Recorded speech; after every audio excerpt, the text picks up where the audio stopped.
Kita lanjutkan saudara ya, diskusi kita. Oke, ini yang sudah kita bahas.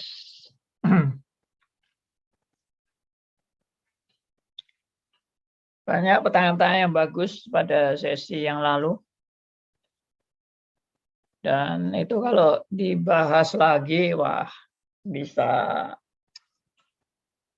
topiknya panjang itu. Ya, pertanyaan-pertanyaan yang dibahas itu. Tapi ya kita terus maju saja. Kita ulang-ulang terus, nggak maju-maju.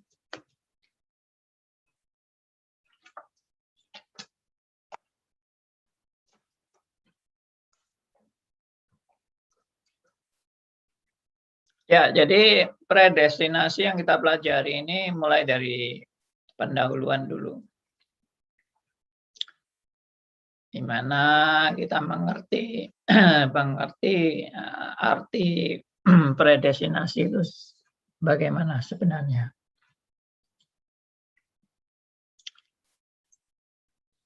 Ya, jadi penetapan Allah yang sudah pasti. Allah tidak seperti saudara dan saya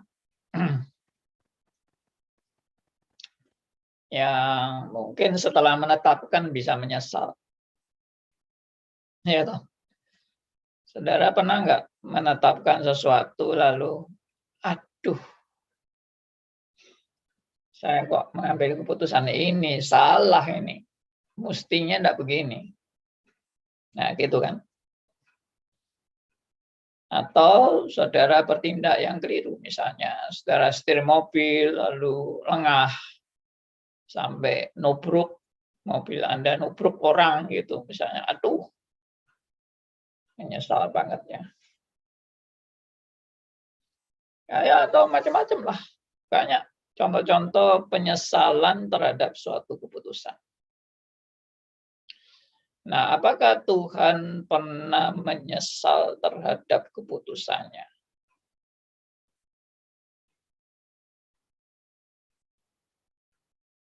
Ya, orang yang logikanya sehat pasti jawab, tidak mungkin Tuhan menyesal terhadap keputusannya.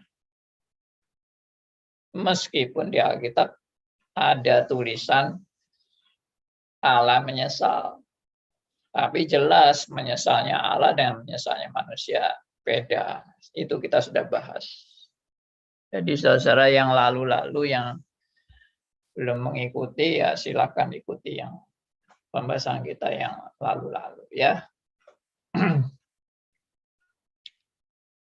Kenapa Allah tidak mungkin menyesal? Ya karena Allah itu kan tidak mungkin keputusannya salah.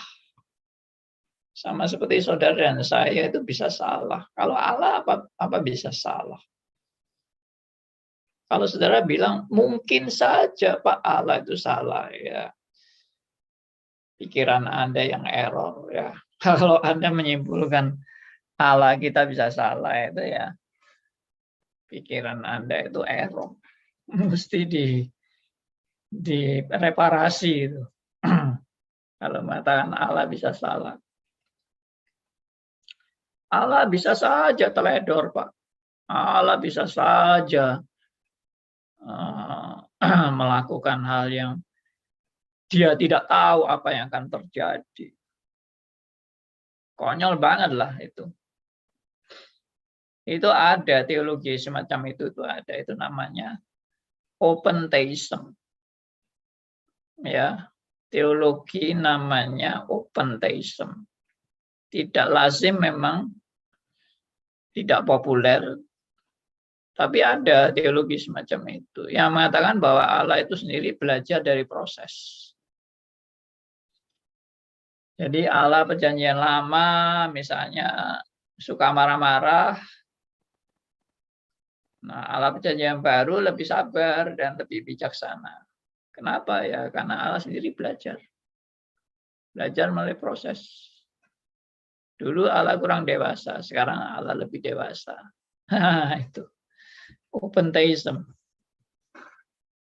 Ya, konyol banget kan?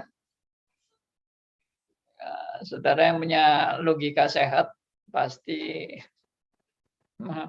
orang yang nggak belajar teologi aja tahu kalau itu ngawur. Ya, kalau bilang Allah bisa salah itu ngawur. Kalau Allah bisa, kalau Allah perlu belajar seperti manusia belajar itu yang ngawur. Ya, Allah kok perlu belajar. Ya, misalnya ada yang pandangan, ya manusia kan memang diciptakan menurut gambar dan rupa Allah, dan kalau manusia itu berencana, Allah berencana. Kalau manusia bisa gagal, berarti Allah juga bisa gagal. Kalau manusia tidak sempurna, ya berarti Allah juga tidak sempurna. Nah, itulah Allah. Karena keberadaan manusia ya menurut gambar dan rupa Allah. Manusia tidak sempurna, ya berarti Allah yang menciptakan juga tidak sempurna. Ya itu ngawur lagi. Ngaco. Pikiran ngaco. Ya, error. Mungkin perlu direparasi itu. Logika error itu. Baik. Jadi yang kita tahu Allah adalah sempurna, dan itu pernyataan Alkitab tentunya, bukan pernyataan Andi Halib. Ya, Alkitab yang menyatakan bahwa Allah itu sempurna. Sempurna berarti nggak mungkin salah. Ya, tidak mungkin ada kekeliruan. Tidak mungkin juga gagal. Tidak mungkin ada error, gagal produk. Tidak mungkin rencananya digonta-ganti. Ya, rencana A, rencana B, rencana C. Gonta-ganti terus karena tidak sempurna terus rencananya. Ya, tambal sulam rencananya tidak mungkin.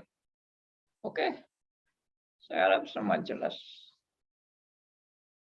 Oke, kita masuk kepada tahap yang berikutnya.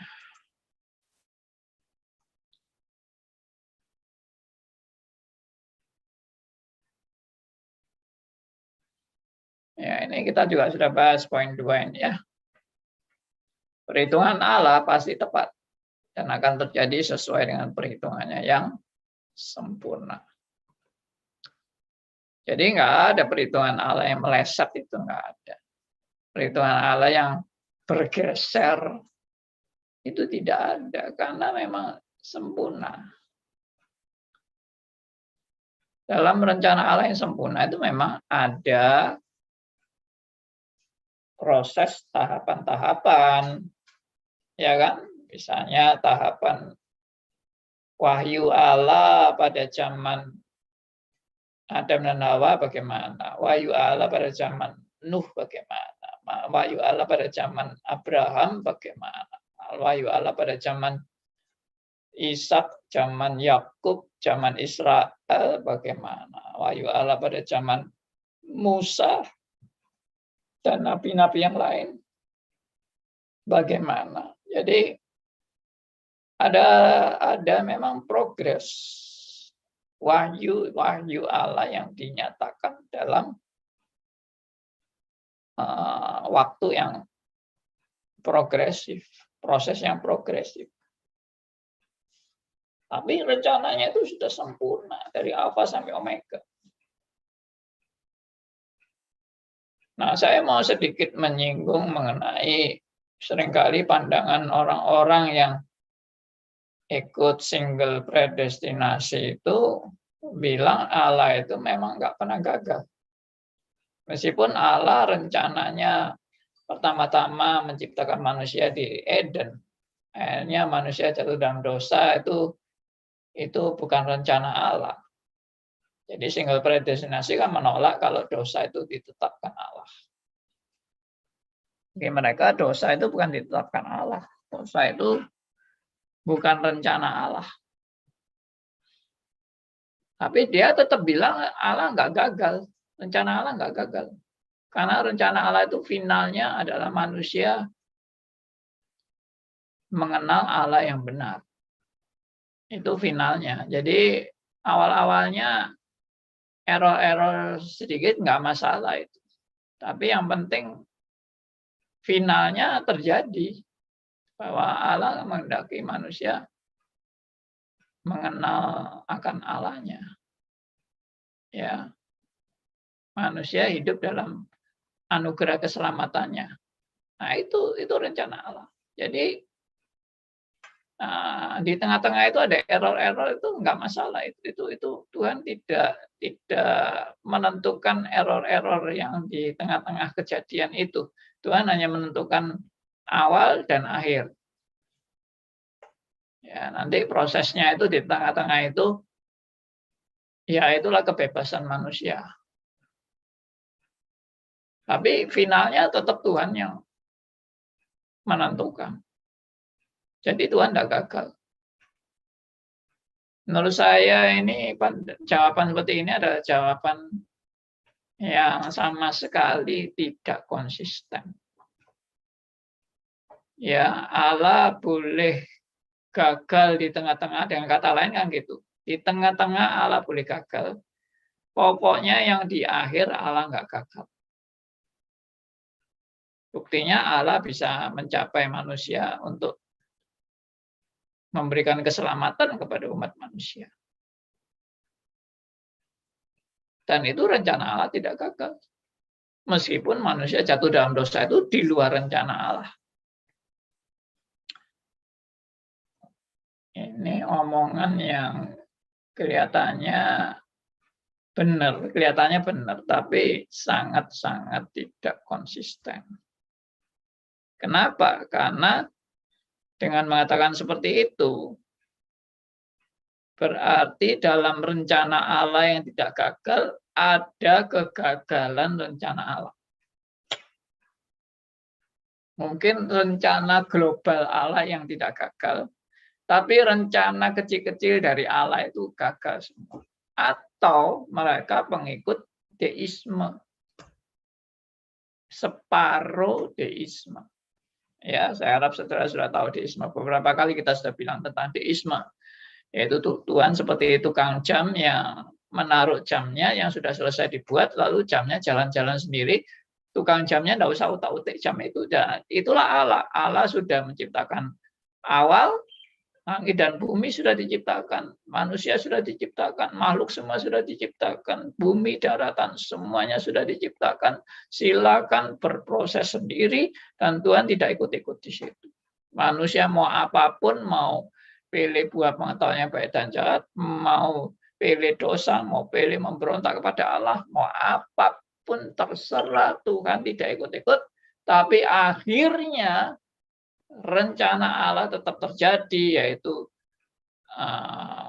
Tuhan Yesus datang untuk menyelamatkan manusia dan untuk mendamaikan manusia dengan Allah. Sudah itu. Jadi Allah tidak menentukan yang detail-detail. Ya, Tuhan juga tidak menentukan Adam dan Hawa jatuh dalam dosa. Tidak punya rencana apa-apa. Pokoknya Tuhan itu tidak punya rencana apa-apa dalam proses antara alfa dan omega. Tuhan hanya berbuat alfa dan menentukan omega. Mengenai di tengah-tengah alfa dan omega, silakan mau berbuat apapun, Tuhan tidak ikut-ikut. Saya mau tegaskan ya, kelihatannya logikanya ini bisa menjawab masalah itu. Tapi saya katakan dengan tegas, itu logika fail. Selain logika fail, itu juga bukan berita Alkitab. Kenapa saya katakan bukan berita Alkitab? Karena Alkitab justru menjelaskan bagaimana Tuhan menopang seluruh proses berjalannya sejarah manusia. Tuhan bukan Tuhan yang tinggal di surga, lalu enak-enak di surga aja, tidak ikut urusan dunia. Alkitab justru menyaksikan Tuhan kita adalah Tuhan yang bukan hanya terlibat dengan masalah-masalah manusia, tapi Tuhan yang menjadi pemimpin, ya, Tuhan yang menciptakan sejarah manusia, Tuhan yang menguasai sejarah manusia. Ya, Tuhan yang mengarahkan sejarah manusia. Ya, dan bukan hanya sejarah, Tuhan menentukan dari perkara kecil sampai perkara besar, dari perkara yang baik maupun perkara jahat, semua ada di dalam rencana kedaulatannya yang sempurna. Ini sudah berulang-ulang saya tegaskan, tapi supaya Anda jeli melihat jawaban tadi dari orang-orang yang single itu, Tuhan hanya mulai dari awal, Tuhan hanya mulai di awalnya dan akan mengakhirinya. Tapi di tengah-tengahnya Tuhan tidak ikut-ikut. Itu bukan berita Alkitab. Kita langsung aja tegaskan. Itu bukan berita Alkitab. Berita Alkitab adalah Tuhan yang memulai, Tuhan juga yang akan memimpin seluruh proses. Ya, apapun yang terjadi itu Tuhan berdaulat dalam segala rencana. Apapun yang terjadi di dunia ini itu menunjukkan Allah yang memimpin, Allah yang berdaulat, Allah yang berkuasa, Allah yang menopang. Ya, sampai terjadi pada akhirnya. Kalau ini masih nggak seret atau nggak percaya dengan penetapan Allah yang sempurna ini, ya lihat-lihat lagi lah. Ya, lihat Alkitab, ikuti pelajaran-pelajaran stris tentang doktrin Allah, kedaulatan Allah, ya doktrin manusia dan dosa, ya doktrin keselamatan, predestinasi dan sebagainya. Ikuti semuanya. Saya yakin, saudara, kalau ikut, Anda makin dicerdaskan dan Anda makin jeli, makin teliti dalam memahami semuanya. Semua bahan-bahan stris sudah direkam semuanya dalam YouTube. Dan nanti suatu saat kalau saya sudah tidak mampu mengajar lagi, ya saya persilakan YouTube itu dibuka saja semua. Orang mau belajar doktrin Allah, doktrin manusia dan dosa, doktrin keselamatan, doktrin apa, dibuka semua. Ya tentunya kalau mau pakai prosedur ya tetap harus melalui pendaftaran. Untuk bisa mengikuti paket-paket yang sudah lengkap di YouTube. Ya, memang belajar itu membutuhkan waktu. Saudara jangan pikir dalam waktu sekejap saya langsung sudah bisa menerima semuanya. Ini membutuhkan pergumulan, membutuhkan pemikiran yang mendalam. Dan kebenaran ilahi tidak mungkin kita bisa pahami dengan keterbatasan otak manusia yang sudah terpolusi oleh dosa ini. Ya, saya harap saudara paham. Kalau belum paham, nggak apa-apa. Boleh tanya juga, boleh. Jadi saya juga tidak akan marah kalau ditanya berulang-ulang pun saya tidak akan marah. Ya, saya justru senang kalau ada pertanyaan-pertanyaan yang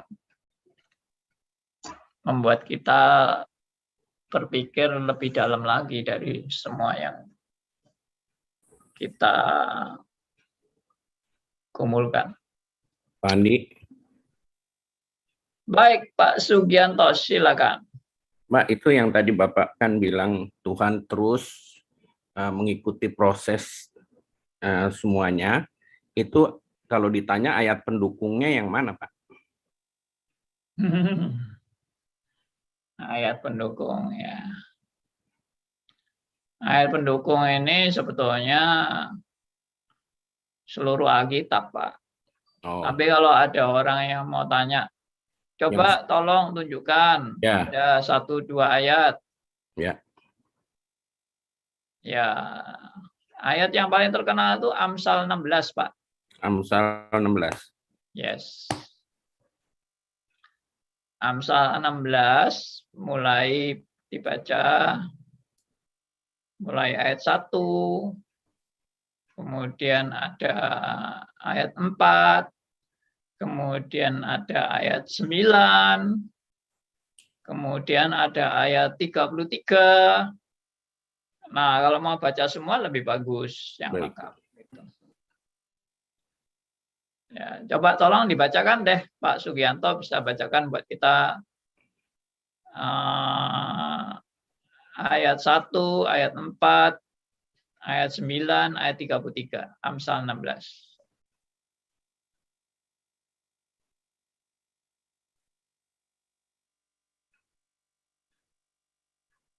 Amsal 1, Amsal 16 ayat 1, manusia dapat menimbang-nimbang dalam hati, tetapi jawaban lidah berasal daripada Tuhan.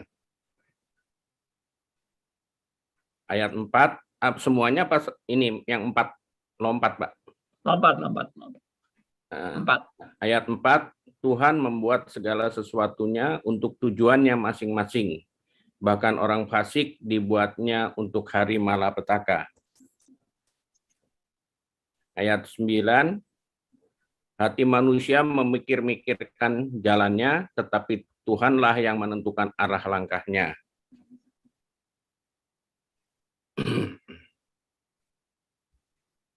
33, undi dibuang di pangkuan, tetapi setiap keputusannya berasal dari tangan Tuhan. Ya, Pak. Iya. Ya, itu dari satu pasal itu aja udah lengkap jelas. banget itu.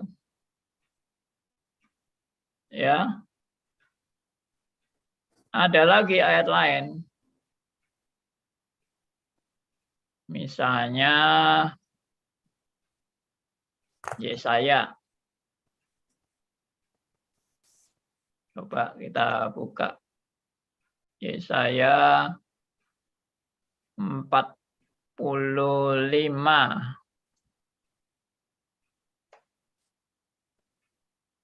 Ayat 6 dan ayat 7.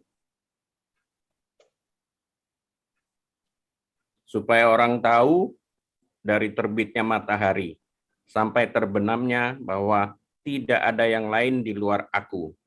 Akulah Tuhan dan tidak ada yang lain. Yang menjadikan terang, menciptakan gelap. Yang menjadikan nasib mujur dan menciptakan nasib malang. Akulah Tuhan yang membuat semua ini. Ya, Pak, betul jelas. Ya, ini baru 2 bagian ayat.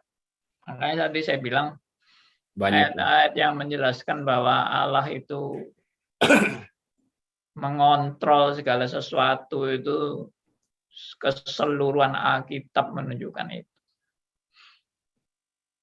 Ya, nanti kalau ada yang protes-protes suruh dengar itu aja, Pak. Iya, Pak, makasih. Suruh ikuti acara-acara kita ini. Ya. Oke, ada yang lain silakan. Cuplikan menarik, Pak. Ini lengkap 2 ayat PL dan PB. Thank you. Ya, puji Tuhan.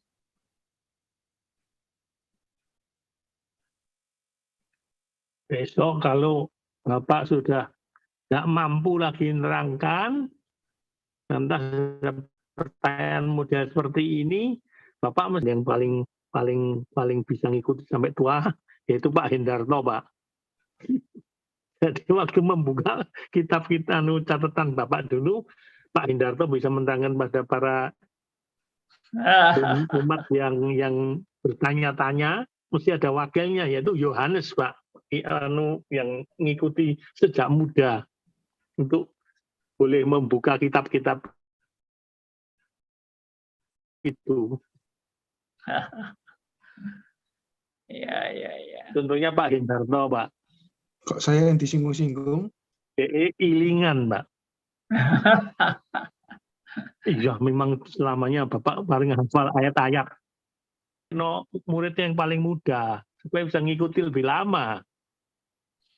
Pak Aryo juga ahli, ya, Pak Aryo. Ya, tapi sudah tua waktu itu, saya mati dulu kok, Pak. Percuma, belum Pak. tentu loh, Pak. Ya, oke, benerin lah. Tahu-tahu Bapak umurnya bisa 120, siapa tahu. Katanya Pak Aryo filsafatnya yang kuat. Oke, puji Tuhan. Saya melihat murid-murid sudah makin Umurnya maju. yang tidak nututi. Murid-murid kita sudah makin maju ya, puji Tuhan. Jadi saya nggak susah-susah lagi menjelaskan. Sudah banyak yang bisa menjelaskan, termasuk Pak Elia. Gurunya terlalu jelas kalau menjelaskan kok soalnya. Kalau aku mati duluan, Pak. Lagi sebentar ini struknya bikin mampet semua. Iya, betul-betul. Nggak ada yang tahu, Pak. Umur di tangan Tuhan. Oke, lanjut ya. Wah, ini. Selanjutnya ini. Poin 3.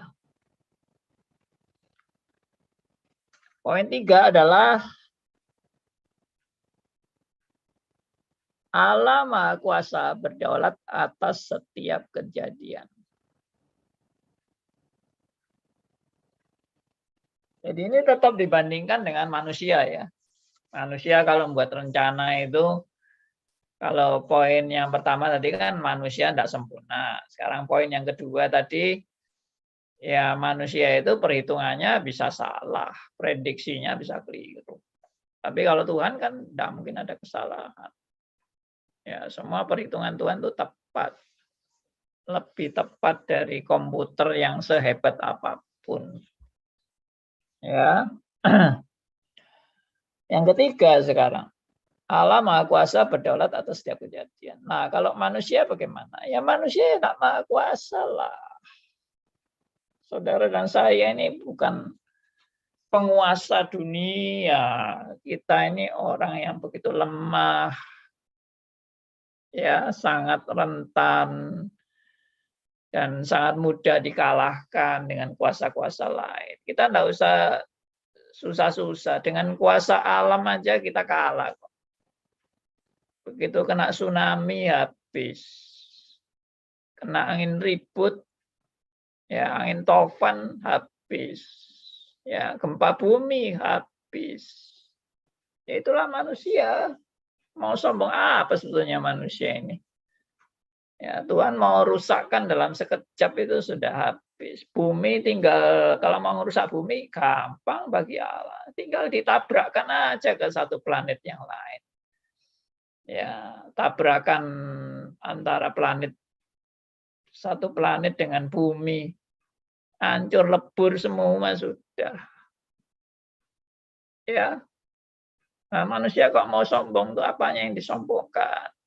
Kita itu tidak maha kuasa sama sekali, tapi manusia seolah-olah sok maha kuasa, sok berdaulat. Ya, sok mau hebat. Habis manusia itu tidak lebih hebat dari semut. Kalau kena tsunami mau apa? Nah, kayak semut itu kalau kita lihat semut disiram air, biur, wah semutnya langsung kalang kabut, ya lari sana lari sini. Ya demikian juga manusia kena tsunami ya kayak gitu. Ya saya banyak merenungkan saudara-saudara melalui film-film di YouTube ini, video-video klip di YouTube, rekaman-rekaman tsunami, rekaman gempa bumi, rekaman apa itu saya lihat, rekaman WTC yang ditabrak pesawat. Apa ini? Tolong mic-nya di mute Pak Hasan Sadikun. Ya, jadi tabrakan pesawat menabrak gedung WTC sampai ambruk itu. Saya bayangkan seandainya saya di situ, gimana keadaannya itu.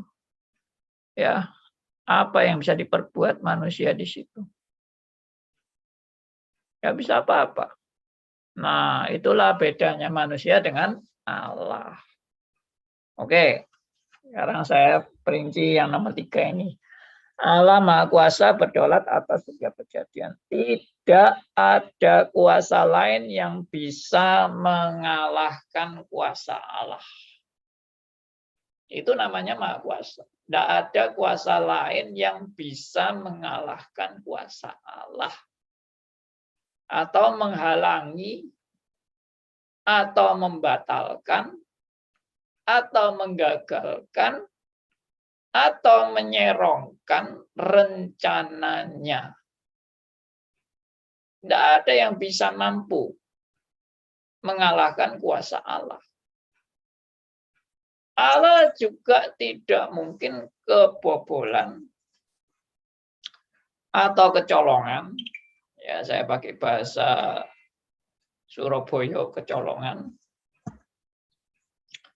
Atau kalah lihai, kalah pinter dengan si jago menipu, yaitu si iblis. Ya, jelaslah. Coba saudara pikir yang benar. Iblis sama Allah pinter mana?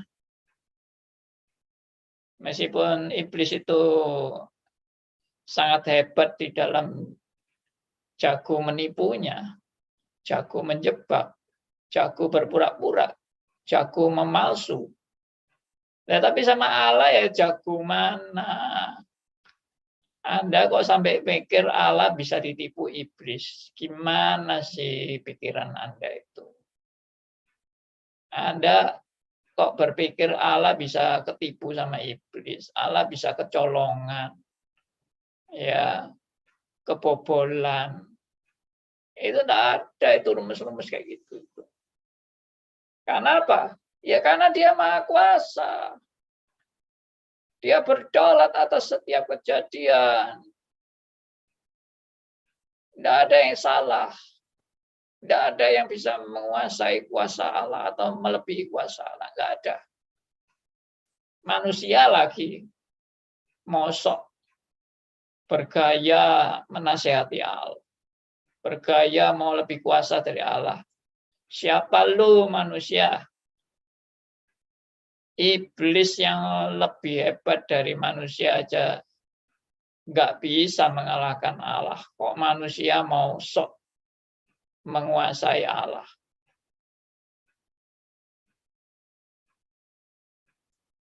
Kalau manusia merasa mampu menguasai Allah dan bisa mengatur Allah, itu jangan GR.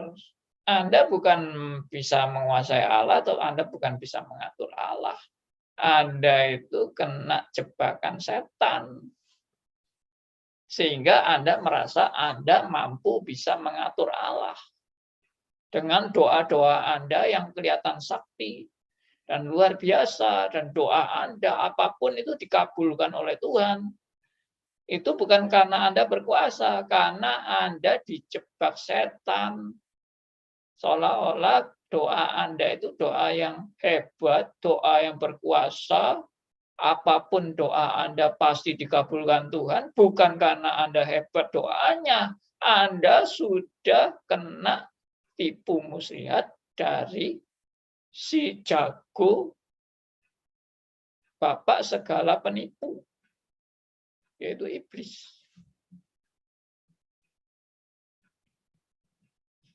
Nah, jadi jangan Anda menurunkan derajat Allah.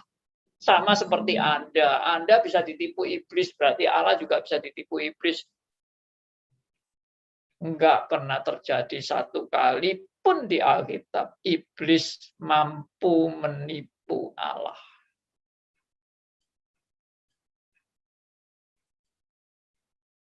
Tidak ada itu. Makanya kalau Anda mengingat ini ya, Allah itu Maha Kuasa. Maka cerita saya yang minggu lalu, bahwa Allah itu seolah-olah mengadu antara Adam dan Hawa dengan iblis. Di mana Allah adalah promotor, ya, dan supporter dari Adam dan Hawa di dalam ring tinju, ring adu kekuatan antara Adam dan Hawa dan iblis. itu benar-benar konyol. Kalau Allah itu sepertinya mengadu atau bertaruh, Allah bertaruh dengan si iblis. Ayo menang mana? Ini ciptaanku Adam dan Hawa yang paling unggul. Silakan iblis kalau mampu mengalahkan. Nah, lalu Allah sangat berharap Adam dan Hawa bisa menunjukkan kehebatannya sebagai ciptaan Allah yang diberi perlengkapan-perlengkapan oleh Allah. Allah berharap Adam dan Hawa akan menang. Ternyata iblis lebih pintar dari Allah. Dan iblis bisa mengalahkan ciptaan Allah. Oh, hore! Iblisnya sangat gembira. Hore, hore, hore, aku bisa mengalahkan Adam dan Hawa. Sekarang Allah bisa aku gagalkan rencananya. Hore. Iblis pun sedang tertipu oleh Allah. Kelihatannya Allah kalah. Kelihatannya rencana Allah gagal. Tapi jangan jawab seperti orang single predestinasi yang mengatakan, tidak apa-apa, itu Allah bukan kalah. Akhirnya Allah juga tetap menang kok. Meskipun waktu itu Adam dan Hawa kalah. Tidak. Siapa yang bilang Allah waktu itu kalah? Siapa yang bilang Allah itu kalah bertaruh? Siapa yang bilang Allah itu berharap Adam dan Hawa bisa menang dalam pertandingan itu? Ya, konyol banget lah. Kalau Anda menganggap Allah seperti Anda yang melihat pertandingan di ring pertandingan antara Adam dan Hawa melawan iblis, lalu Anda, wah, tepuk tangan, kasih semangat kepada Adam dan Hawa. Wah, ayo Adam dan Hawa, jangan mau kalah, jangan mau kalah. Hanya kalah, aduh, lemes. Aduh, Adam dan Hawa, kenapa kamu tidak benar-benar mendengarkan suara Tuhan? Kamu ini bodoh, Adam dan Hawa. Apa seperti itu? Lalu Allah juga menyesal di surga. Aduh, Adam dan Hawa, kenapa kamu bodoh sekali? Kamu sudah saya peringatkan. Kamu tidak menurut aku. Benar-benar bodoh. Kamu merusak segala rencanaku. Gara-gara kamu mendengarkan si iblis itu. Ya, akhirnya aku terpaksa merubah rencanaku dari plan A ke plan B. Nah, apakah Allah seperti itu? Mengganti rencananya. Plan A sudah dirusak oleh Adam dan Hawa dan dirusak oleh iblis. Sekarang Allah mengganti plan B. Dan saya pernah mengatakan ya, kalau Allah sudah mengganti plan B, bisa akhirnya Allah juga mengganti menjadi plan C, plan C. Setelah plan C, diganti lagi plan D. Nggak tahu sampai kapan. Sampai hari ini Allah bisa ganti-ganti rencana terus. Karena gagal-gagal terus.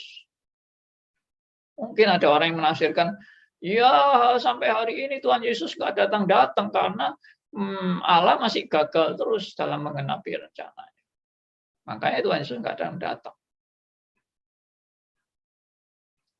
Konyol banget ya. Analisa-analisa yang yaitu akhirnya jadi kayak open theism. Allah yang bisa berubah-berubah. Allah yang belajar dari proses.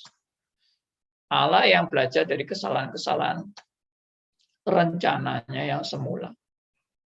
Nah, itu tidak mungkin. Jadi yang benar bagaimana? Yang benar ya pasti tidak ada satupun orang yang bisa menghalangi apa yang sudah ditetapkan Allah. Tidak ada.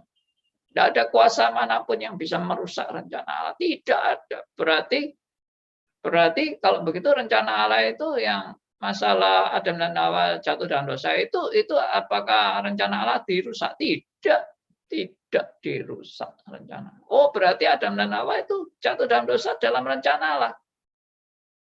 Jawabannya yes. Wah, kalau gitu Bapak ini mengajarkan hal yang berbahaya. Memang diakui oleh John Calvin, ajaran predestinasi adalah ajaran yang berbahaya bagi orang yang tidak dewasa dalam Kristus. Atau mungkin kata-kata yang lebih tepat, berbahaya bagi orang yang tidak serius belajar firman Tuhan dengan sungguh-sungguh. Atau bermain-main dengan firman Tuhan.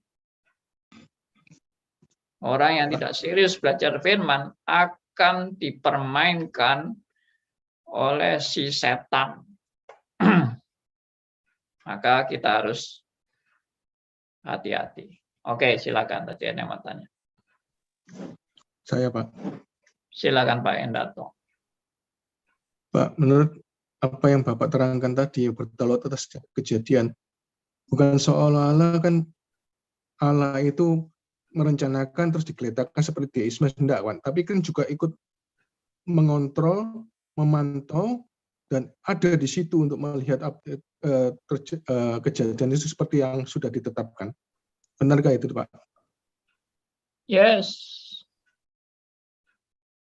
Jadi rencananya kan tidak digeletakkan, itu berjalan sendirian, tapi kan dia juga ada di situ melihat setiap kejadian, mengatur dan mengontrol juga itu, Pak, ya, betul ya, Pak, ya?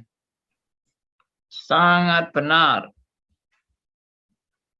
Jadi bukan Allah, sekali lagi ya, saya mau tekankan yang lebih dalam dari itu. Bukan Allah melibatkan diri dalam urusan manusia. Itu salah. Itu tidak tepat. Ya, bukan Allah yang saya pakai istilah itu, yang saya pernah singgung itu istilah yang salah kaprah itu ya. Allah campur tangan dengan urusan manusia. Itu tidak benar kalau Allah campur tangan itu. Ya, kata campur tangan itu campur-campur, ikut-ikut menangani, kan gitu kan. Campur tangan. Ya, itu istilah yang bagi saya lucu, campur tangan. Campur tangan itu tangan yang suka campur-campur. yang istilahnya melok-melok lah, itu bahasa Jawanya kan melok-melok, ikut-ikut aja. Ya, tidak, Allah bukan campur tangan, Allah bukan ikut campur tangan. Allah mengendalikan, mengarahkan, memimpin, menguasai seluruh jalannya sejarah. Makanya sampai saya berulang-ulang kan katakan, rambut di kepalamu pun sudah terhitung. Burung di udara tidak akan jatuh di luar kehendak Bapak. Itu Pak Sugianto tadi tanya, ayatnya mana? Yaitu tadi, tambahan. Burung di udara tidak akan jatuh di luar kehendak Bapak. Itu di Matius 10. Lalu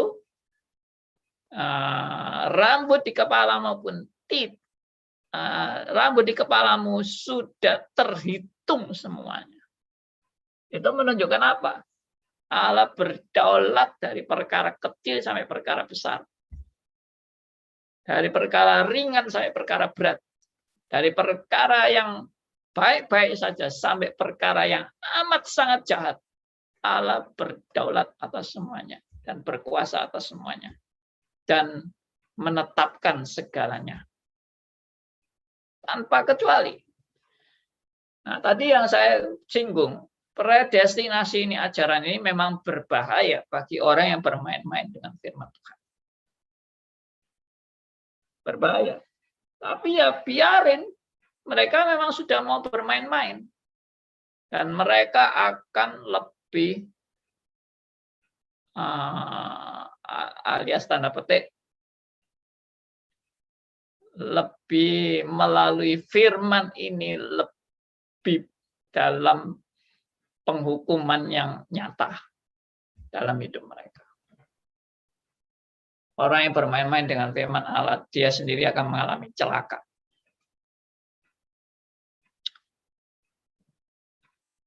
Saya kasih contoh begini.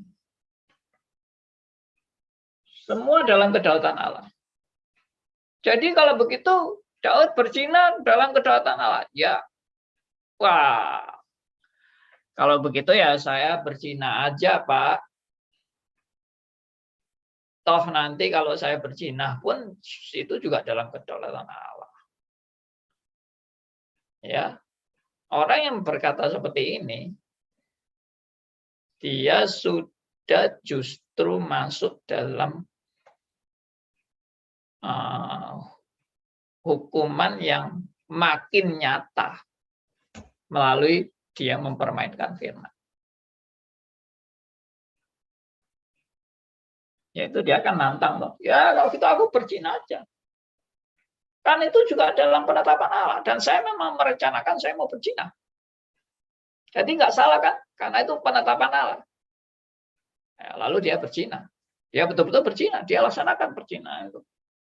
Ya enggak apa-apa. Silakan aja kamu berzina. Dan kamu sudah mengatakan itu pun sudah ditetapkan Allah. Dan saya pun menikmati perzinaan itu. Karena sudah ditetapkan Allah. Enggak apa-apa, silakan aja. Nanti ya istilahnya tunggu tanggal mainnya lah. Karena meskipun itu semua dalam penetapan Allah, saya juga selalu tegaskan hal yang kedua apa? Manusia bertanggung jawab dalam setiap keputusan yang dia lakukan, yang dia ambil, yang dia pertimbangkan, yang dia ambil keputusan. Dia bertanggung jawab atas semuanya. Ya, silakan. Ya, silakan Pak Elia. Saya melihat begini, Pak. Double predestinasi ini berbahaya bagi orang Kristen baru dan bagi orang Kristen yang belum Kristen sejati. Mungkin Pak bisa mengulitin hal ini. Thank you, Pak. Ya,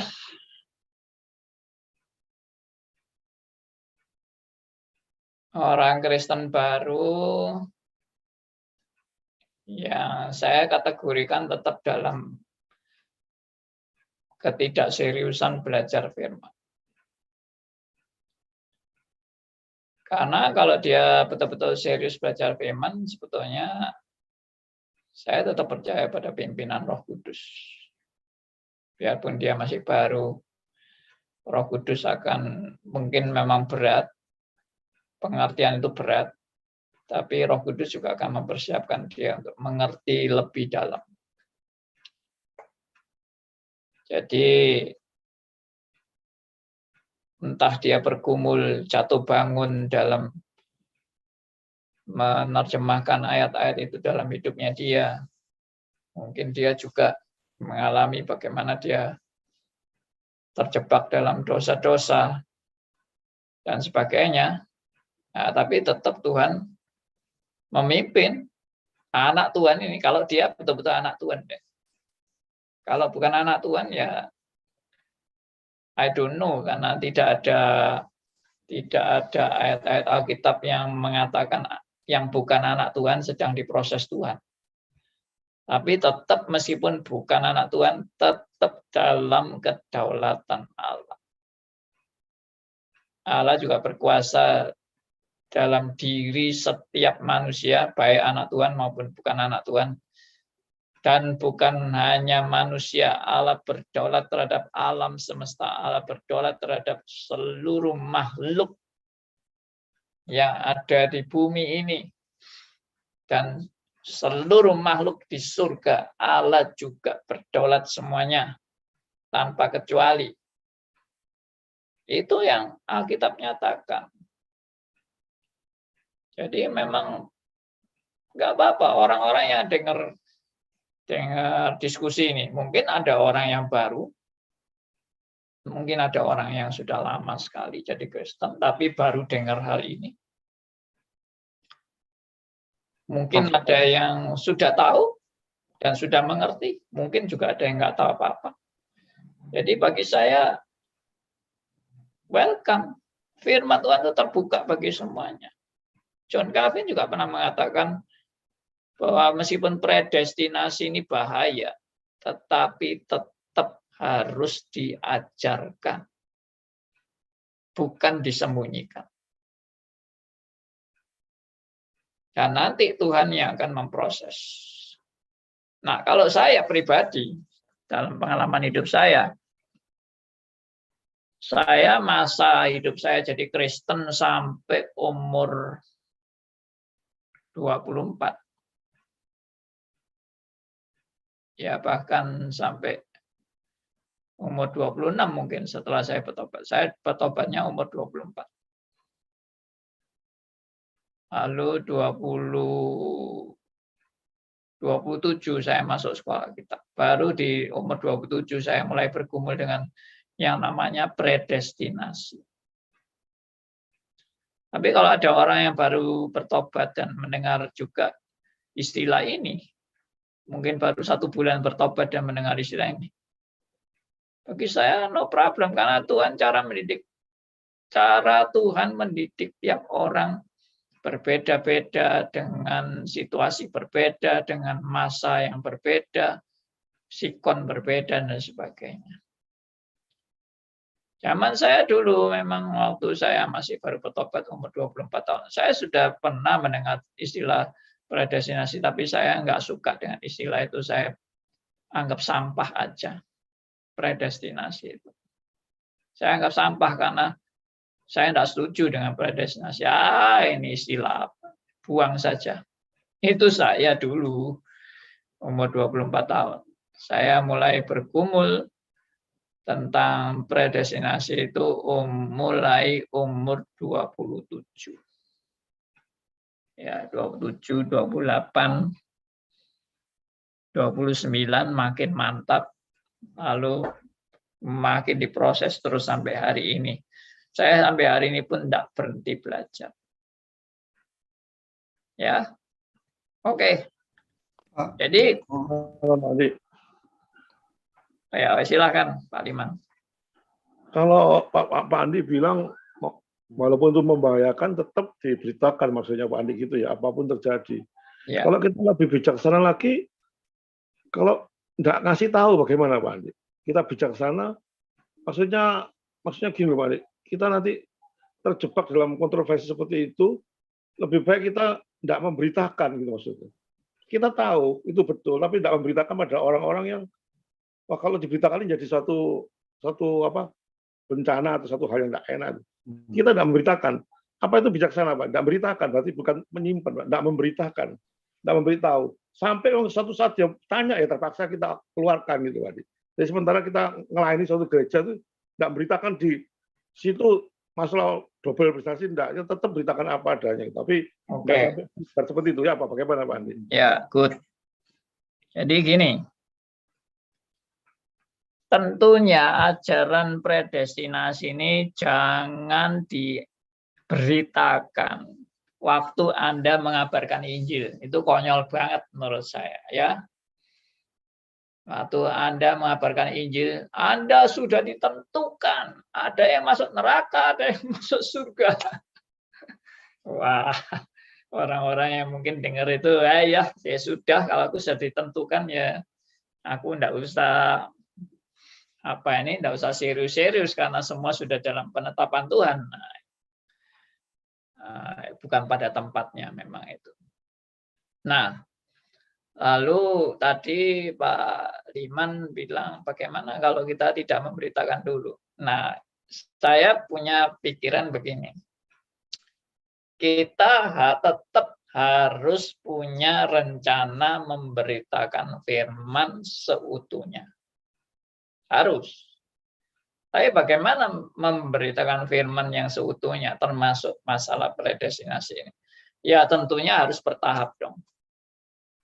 Bertahap itu berarti mulai dari awal, ya dasar-dasar iman Kristen, sampai terus bertahap lebih maju, lebih maju, lebih maju, lebih maju.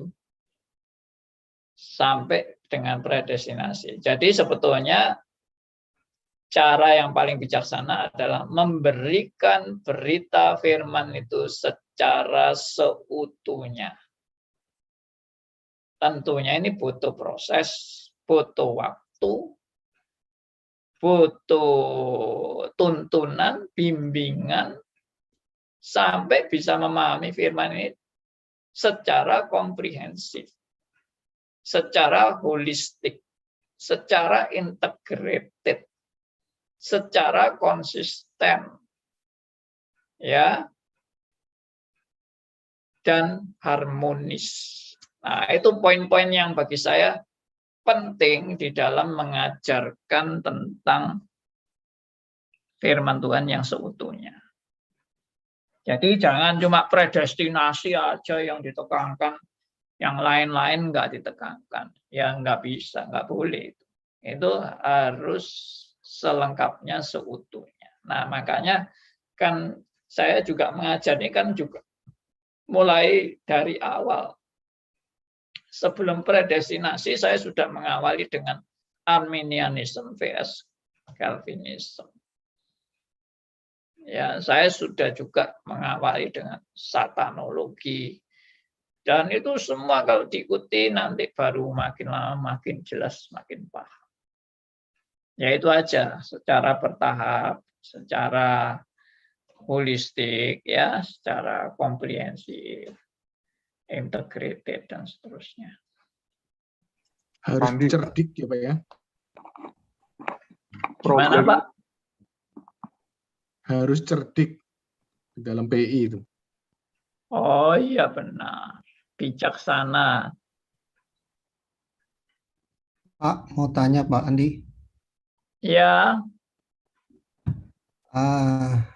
Kalau memang Allah itu juga yang menetapkan dosa, Pak Andi kan pernah bilang bahwa kejahatan itu kan muncul dari sebagian anugerah yang ditarik. Jadi dosa itu kan bukan kata kerja, jadi bukan diciptakan. Dia adalah satu akibat dari satu perbuatan lah, katakan perbuatan, jadi satu akibat gitu. Nah, kalau begitu, bagaimana Bapak menjelaskan mengenai Allah menetapkan dosa itu, sedangkan dosa itu kan sebenarnya sendiri adalah satu akibat yang muncul, dia tidak diciptakan gitu. Jadi seperti gelap itu bukan karena diciptakan, tapi karena ketiadaan terang. Jadi kan ketiadaan dosa itu karena memang adanya dosa itu karena memang tidak ada yang baik. Nah itu bagaimana Pak Andi? Bisa mohon dijelaskan? Terima kasih. Baik, pertanyaan yang sangat bagus sekali. Ini sudah nanti makin jelas tentang double predestinasi, Pak. Jadi ini sudah makin mendekati pembahasan double predestinasi. Tapi saya akan mulai dari prinsip-prinsip dasar dulu. Jadi kita harus punya konsep ini, Pak Hari, ya, konsep yang holistik. Holistik dan integrated, ya, dan seutuhnya, ya, holistik itu seutuhnya, integrated, komprehensif. Jadi begini, dengan demikian maka dosa itu hanya merupakan satu bagian dari seluruh rencana Allah dari alfa sampai omega. Jadi dosa itu hanya satu bagian dari seluruh rencana Allah dari alfa sampai omega.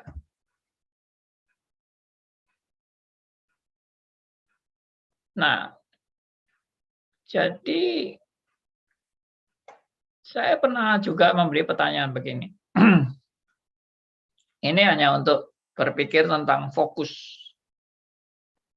Sebetulnya apa sih fokus rencana Allah? Apa fokus rencana Allah itu? Nah, coba direnungkan oleh teman-teman semua, termasuk Pak Hari. Sebetulnya dari seluruh rencana Allah, apa yang paling fokus dari semuanya ini? Nah, mestinya sudah bisa dijawab dong. Kira-kira apa Pak Ari? Salib Kristus. Salib Kristus itu. Yes. Seluruh pusat rencana Allah itu adalah salib Kristus.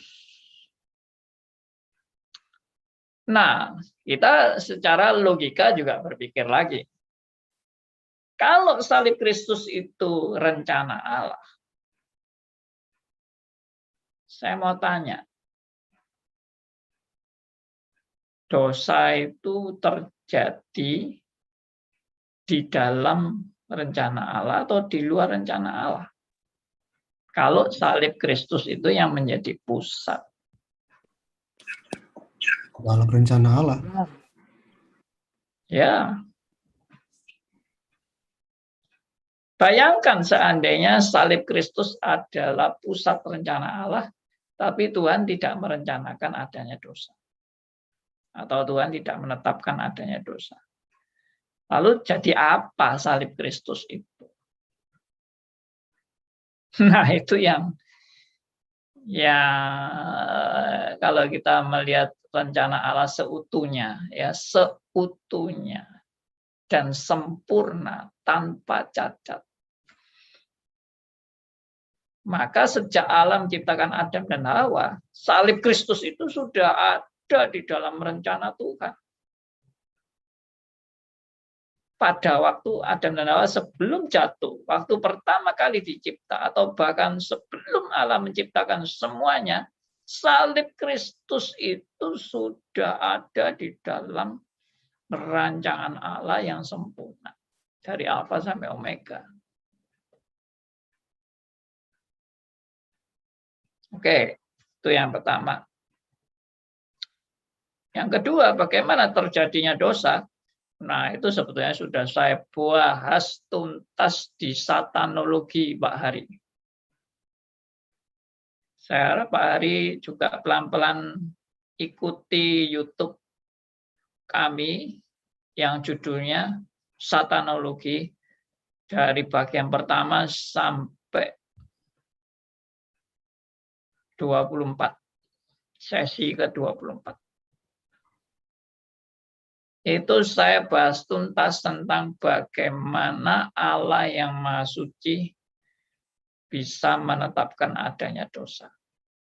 Ya, salah satunya seperti yang tadi Pak Ari bilang, dosa itu bukan diciptakan. Karena dosa bukan benda, tapi tindakan. Dan tindakannya adalah tindakan akibat. Tadi Pak Ari sudah menjelaskan dengan sangat jelas sebetulnya akibat dari bukan karena dosa didatangkan, tidak, tapi karena yang baik itu ditarik. Atau saya pakai istilah sebagian anugerah Tuhan ditarik sehingga muncullah tanda petik kegelapan itu atau dosa itu. Ya betul tadi, sangat betul. Saya juga sudah memberikan ilustrasi tentang gelap dan terang. Gelap itu bukan dihadirkan, tapi gelap itu akibat terang yang ditarik atau terang yang dikurangi. Nah, jadi semua ini dalam rangka apa? Dalam rangka menggenapi rencana Allah yang sempurna. Tapi ada bagian yang tadi saya bilang itu tidak boleh dilupakan. Di dalam Allah menetapkan segala sesuatu, manusia yang mengambil keputusan tetap bertanggung jawab. Jadi ini memang hal yang tidak mampu dipikirkan secara nalar manusia yang sangat terbatas dan penuh kekurangan ini. Bagaimana Allah yang menetapkan segala sesuatu, tapi manusia tetap harus bertanggung jawab.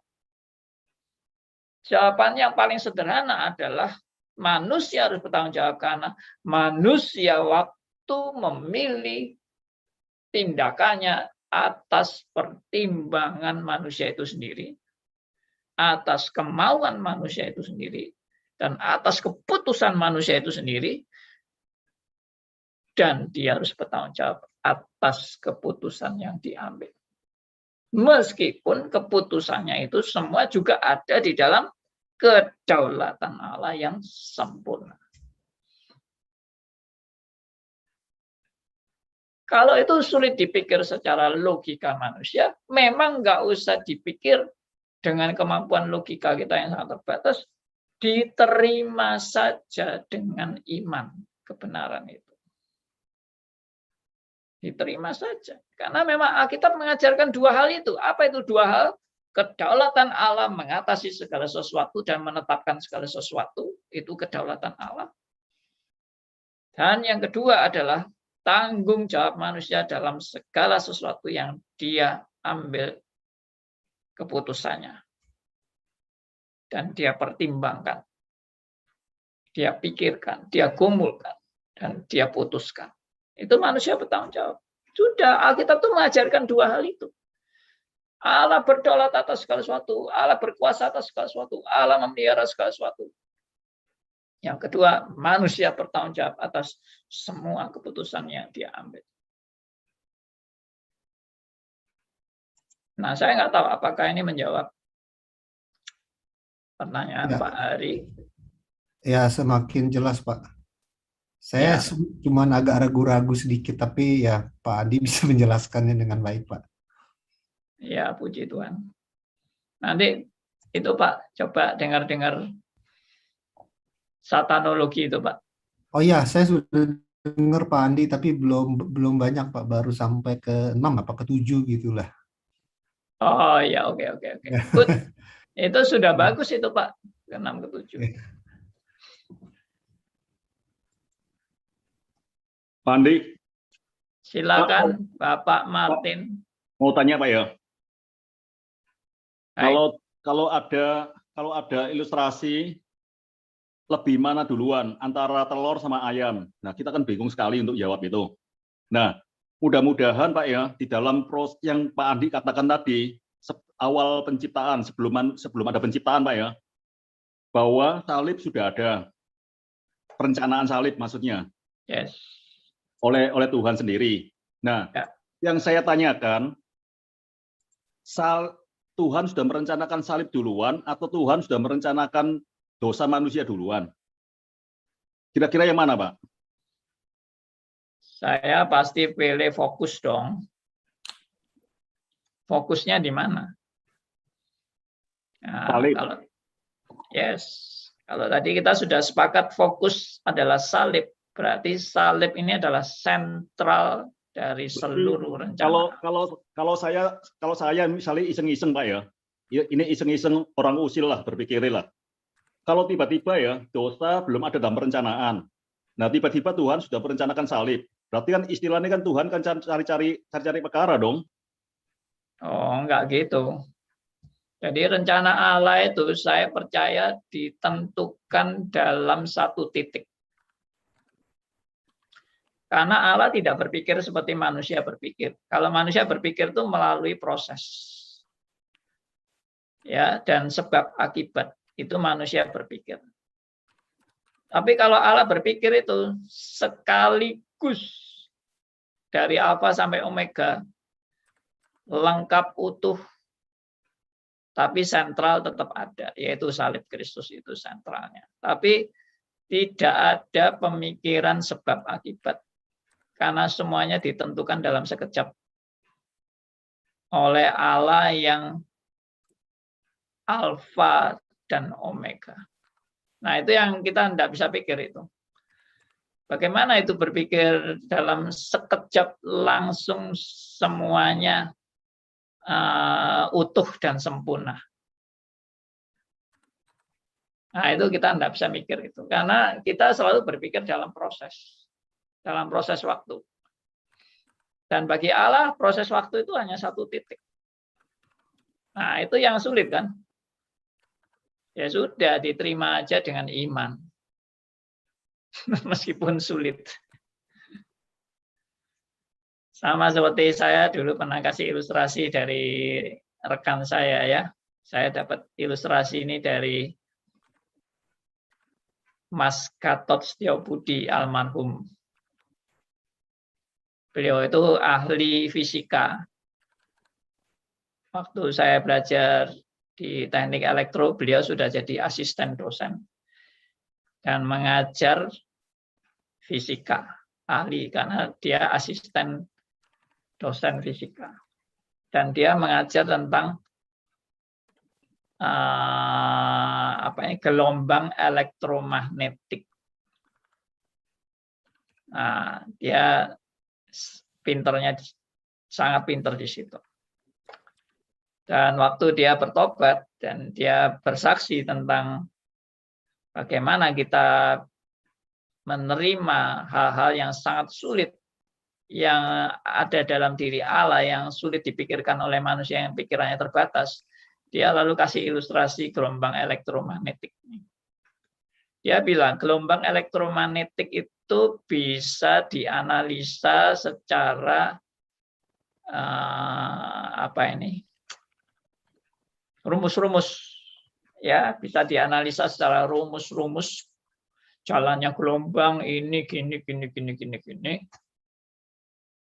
Tapi secara logika manusia itu tidak nyampe.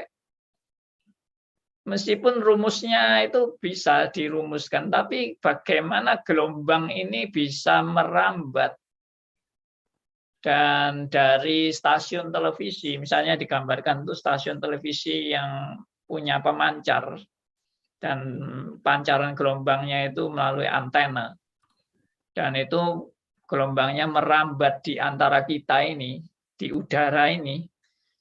Ya, katanya kalau gelombang elektromagnetik itu jalannya lewat lebih mengarah ke bawah daripada mengawang-awang di udara. Karena itu jaraknya nggak bisa terlalu jauh. Nah, lalu gelombang yang nggak kelihatan ini bisa ditangkap oleh antena televisi kita tanpa kabel, dan kemudian masuk ke receiver di televisi kita, dan diolah, dan keluarlah gambar dari pengantar gelombang elektromagnetik yang tidak bisa masuk akal kita. Tapi biarpun itu tidak masuk akal kita dan kita sulit berpikir di dalam logika kita tentang gelombang ini, tapi kenyataannya bisa keluar gambar di televisi. Dan kita menikmati gambar itu meskipun logika kita nggak nyampe. Nah, demikianlah kita itu menerima firman.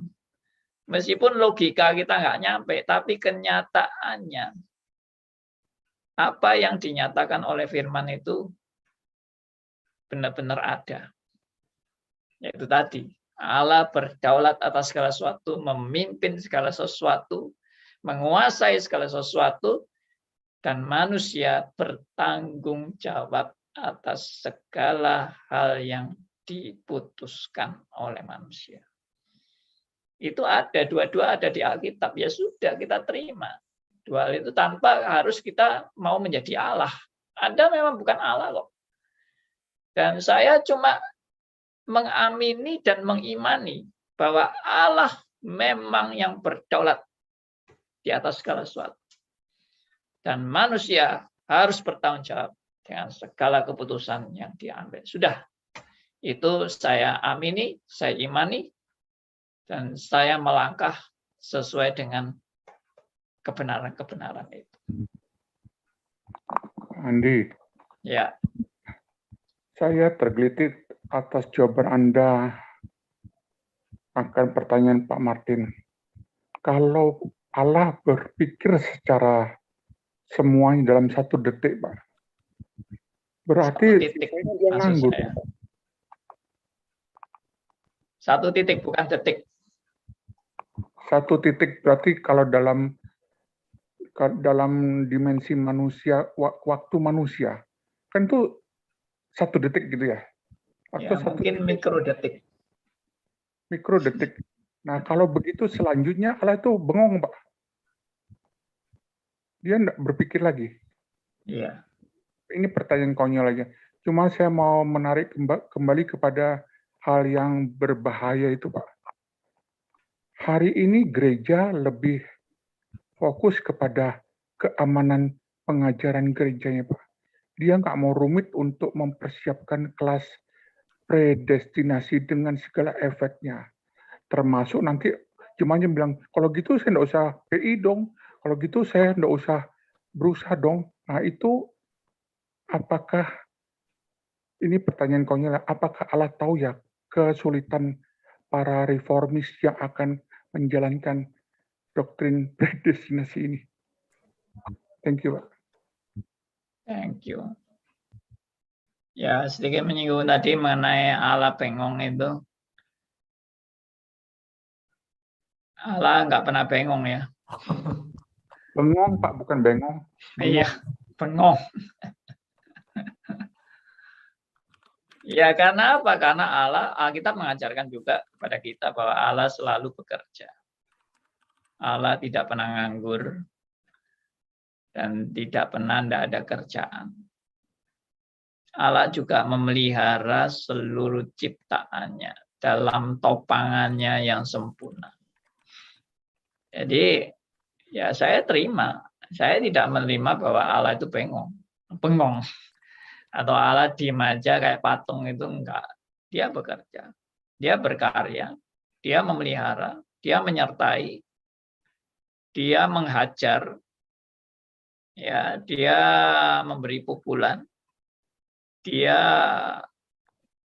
bertindak keras. Dia juga bertindak penuh kasih. Dan seterusnya, dan seterusnya.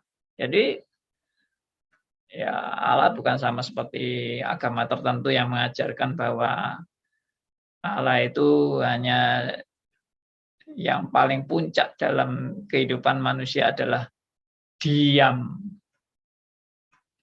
Tidak bertindak apa-apa, diam itu paling puncak. Jadi Allah digambarkan seperti diam tanpa ada suatu gerakan apapun. Tidak seperti itu. Ya. Nah, kalau tadi Anda bilang bagaimana mengcounter gereja-gereja yang tidak mau mengajarkan predestinasi karena mungkin tidak mau pusing atau tidak mau repot, dan bagaimana Allah juga apakah juga sudah tahu bahwa manusia akan kerepotan dalam membahasnya? Jelas tahu. Kita enggak usah mengkhawatirkan Allah. Ya, Allah sudah tahu semuanya. Dan Allah juga justru menyediakan semuanya. Allah juga menyediakan John Calvin, Allah menyediakan para reformator untuk kita makin hari makin terus menggali ya firman-Nya yang luar biasa itu dan makin diperkaya. Jadi orang Kristen kalau nggak mau belajar ya dia menolak kekayaan anugerah Tuhan melalui firman-Nya yang luar biasa. Dan Tuhan membuka rahasianya itu secara bertahap melalui anak-anaknya dan setiap zaman. Sampai hari ini saya percaya Tuhan juga terus membuka rahasianya secara bertahap. Dan kebingungan atau kebengongan ya, manusia dan sebagainya, nggak apa-apa, itu wajar. Saya sendiri dulu juga bingung setengah mati dengan ajaran-ajaran seperti ini. Saya belajar terus. Saya bergumul terus dengan ajaran-ajaran seperti ini. Dan setahap demi setahap Tuhan juga menuntun kita untuk makin mengerti dan memahami bagaimana Tuhan berkarya. Meskipun kita tidak mungkin 100% memahami, itu impossible. Ya, mungkin yang kita tahu hanya 30% dari keseluruhan rencana Allah. Ya, itu sudah hebat sekali mungkin. Mungkin 20%, mungkin 10%, mungkin 0,01%. Ya, nggak tahu juga. Tapi yang pasti ada proses yang progresif. Pak Andi. Ya. Yang saya ingin tahu Pak Andi ya, bagian narasi mana Pak yang di dalam Bible Pak ya, yang menunjukkan tidak ada sebab dan akibat Pak ya. Tadi kan Pak Andi kan ngajak kita berpikir bahwa di dalam perencanaan Tuhan itu jangan berpikir kita itu konsep seperti kayak manusia yang selalu dipikir sebab dan akibat dengan runtutan waktu. Itu loh Pak.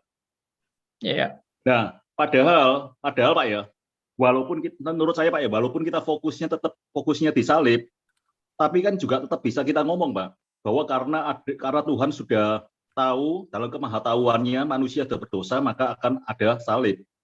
Nah, sedangkan yang Pak Andi tadi yang katakan bahwa salib ada duluan kan? Yes, bukan ada duluan. Fokus. Ayo, fokusnya kan ke salib duluan, Pak. Sebelum ada kejatuhan manusia kan? Bukan, kalau Martin berpikir seperti itu berarti Allah sudah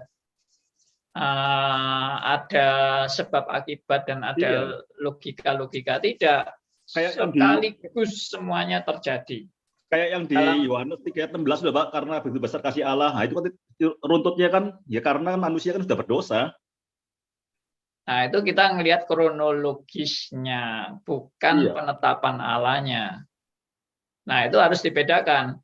Kita melihat secara kronologis, ya toh, dan kita diperlihatkan bagaimana Allah punya penetapan yang sempurna.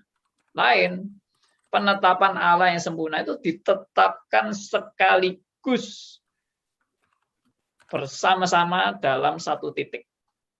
Tapi terjadinya peristiwanya, ya ada urutannya tentunya. Nah, itu namanya kronologis. Begitu. Bagaimana? Ya, oke, Pak. Nah, ada satu ayat di Yakobus ya,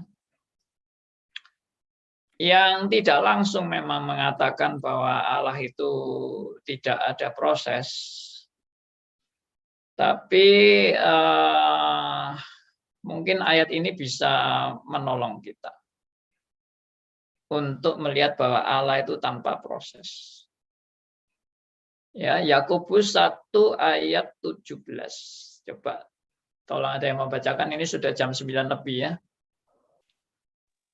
Ini Saya ayat penutup ini. Silakan Pak Hendarto, Yakobus 1 ayat 17. Yakobus 1 ayat 17. Setiap pemberian yang baik dan setiap anugerah yang sempurna datangnya dari atas, diturunkan dari Bapa segala terang. Padanya tidak ada perubahan atau bayangan karena pertukaran.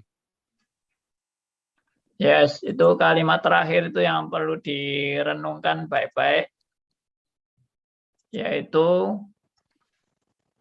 padanya tidak ada perubahan atau bayangan karena pertukaran.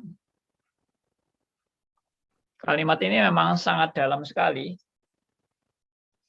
Tapi dari kalimat yang sangat dalam ini tersirat suatu kebenaran yang ada pada Allah, yaitu bagi Dia semua itu hanya terjadi dalam satu titik. Maksudnya ditetapkan dalam satu titik. Dan bukan Allah itu berubah-berubah sama seperti kita yang berubah. Ya, tidak ada perubahan atau bayangan karena pertukaran. Ya, semoga ayat ini membuat kita merenung lebih dalam dan kita akan terus maju ke depan. Ya, dalam bahasa Inggris, whom there is no variation or shadow due to change. Oke, demikian saudara-saudara. Puji Tuhan atas pelajaran hari ini. Kalau lebih gampangnya Pak, there is no shadow of turning away gitu. Tidak ada bayangan pertukaran, there is no shadow turning away gitu. Karena itu ada di lagu Besar Setianya Pak, kalau tidak salah itu. Ya, saya membayangkan kita manusia itu selalu ada bayangan. Kalau kena sinar itu ada bayangan. Kalau Allah nggak ada bayangannya. Karena dia tidak ada perubahan. Nah, itu yang sulit dipikir itu sudah. Nggak mampu kita berpikir seperti itu. Ya. Pak, ada saya ini 2 generasi, anak saya dan saya. Anak saya menerima predestinasi ini pada waktu dia masih muda, waktu saya ceritakan hal itu. Ya. Saya menerima predestinasi setelah tua sekali, 68 tahun. Ternyata dua-dua bisa menerima dengan sangat baik tanpa kesulitan. Baik yang masih muda, 25, 20-an gitu, 25, itu 30 lah. Bisa dengan mudah menerima predestinasi ini tanpa pergumulan. Dia langsung bilang, ya sudah jelas dong, Allah kok, ya pasti. Ya begitu, yang menentukan dia berdaulat kok. Dia tidak ada kesulitan sama sekali, Pak. Saya sendiri yang menerima setelah tua sekalipun, ya otomatis lebih lebih ada tenggang waktu untuk mikir. Jadi kok heran ya, 2 generasi yang berbeda kok sama sekali menerima predestinasi, enak aja. Iya, berarti itu dapat anugerah spesial itu Pak Aryo itu. Pak Andi. Ya. Cuman tergeletek kepingin tahu aja Pak. Pak Aryo tadi kan sharing seperti itu Pak ya, menerima pemahaman predestinasi pada saat umur 60-an. Nah, saya cuma kepingin tahu ya Pak Aryo ya, selama sebelum 60-an itu, sebelum menerima predestinasi, terus dengan setelah 60-an itu, setelah menerima pemahaman predestinasi, kira-kira perbedaannya apa Pak? Ya, saya tidak pernah tahu. Dalam dirinya Pak Aryo. Buat saya tidak pernah tahu ada hal seperti itu. Mendadak saya menyemplung di GRII, diajari tentang adanya kedaulatan Allah menentukan segala sesuatu. Itu buat saya ya lumrah saja. Allah. Iya Pak Aryo, waktu sebelumnya itu sebelum memahami predestinasi dengan sesudah, kira-kira ada perubahan pemikiran kah atau sikap kah atau apa? Iya, dulunya ya Pak, pasti Arminian ya Pak. Tapi waktu saya pindah ke pemikiran yang itu tadi, yang kedaulatan Allah menentukan segala sesuatu, saya tidak keberatan dong, dia Allah yang sangat berdaulat kok. Berarti cuma sebatas pemahaman doang Pak ya? Maksudnya, begini, Pak. Pertanyaannya Pak Martin itu maksudnya dampak dalam kehidupan Pak Aryo apa Pak secara nyata gitu? Setelah pemahaman itu diketahui gitu loh Pak. Saya terima 100% gitu aja Pak, langsung. Nggak ruwet-ruwet saya. Secara hidup, menjalani hidup bagaimana? Hidup sehari-hari. Ya begitu ya, saya ya nurut seperti yang ditentukan oleh Allah seperti itu. Saya ikuti logika itu, saya ikuti dan saya jalankan. Wis pokoknya gak kakean macem ngono ya Pak ya. Iya, berdaulat deh. Ya sudah Martin, sudah terjawab. Iya, oke Pak. Iya Pak. Sedikit Pak. Martin. Puji Tuhan, kita sudah belajar satu tahap lagi. Nanti minggu depan Kamis ini nanti akan membahas tentang Allah yang Maha Tahu, ya. Nah, tadi ada sedikit yang dikutip oleh Martin tentang Allah sudah tahu. Sebetulnya Allah sudah tahu ini di mana tempatnya di dalam predestinasi. Oke, kita akan tutup dalam doa. Kita bersyukur pada Tuhan untuk anugerahnya bagi kita semua. Dan saya minta yang berdoa adalah Pak Aryo ya. Silakan Pak Aryo berdoa buat kita semua. Ya, Bapak kami di surga, pada hari ini kami sedang berbicara tentang kedaulatan Allah yang menentukan apa saja dalam jalan hidup kami, termasuk keselamatan kami. Kami menerima segala keputusan-Mu yang sebelum dunia dijadikan sebagai keputusan yang orisinil dan tetap dilaksanakan oleh Tuhan secara konsekuen. Kami menerima itu dengan patuh dan pasti percaya penuh, memang harus demikian jalannya. Terima kasih Tuhan, dalam nama Tuhan Yesus bersyukur. Amin. Amin. Amin.